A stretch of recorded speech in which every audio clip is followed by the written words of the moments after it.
नमस्कार मंडळी. श्री स्वामी समर्थ. आज आहे 18 ऑक्टोबर 2025. आजचा दिवस धनत्रयोदशीचा आहे. तर आज आपण ऐकणार आहोत धनत्रयोदशीची पवित्र कथा.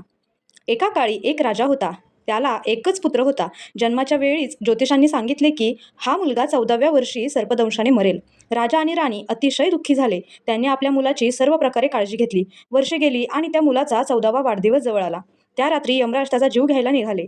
पण त्या मुलाची पत्नी अतिशय बुद्धिमान होती. तिला हे भाकीत माहीत होतं. तिने त्या रात्री घरातील सर्व दरवाजांवर सोन्याच्या चांदीच्या दागिन्यांनी सजावट केली. प्रत्येक कोपऱ्यात सुंदर दिवे लावले आणि अख्खी रात्र भगवान विष्णू व यमदेवतेचे नामस्मरण करत बसली. जेव्हा यमराज आले तेव्हा त्या दिव्यांच्या तेजामुळे त्यांचे डोळे चकाकले. ते त्या मुलाचा जीव न घेताच परत गेले. सकाळी मुलगा सुरक्षित होता. त्या दिवसापासून हा दिवस धनत्रयोदशी म्हणून साजरा केला जातो. या दिवशी संध्याकाळी यमदीपदान करतात, म्हणजेच घराबाहेर दिवा लावून यमदेवतेची प्रार्थना करतात की आपल्या घरातील सर्वांना दीर्घायुष्य, आरोग्य आणि सुखशांती लाभो.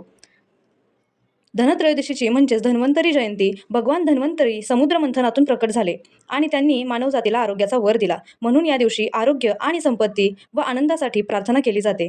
तर आज आपण सर्वांनी मिळून धनत्रयोदशी साजरी करूया. आपल्या सर्वांना माझ्याकडून धनत्रयोदशीच्या हार्दिक शुभेच्छा. धन्यवाद. श्री स्वामी समर्थ.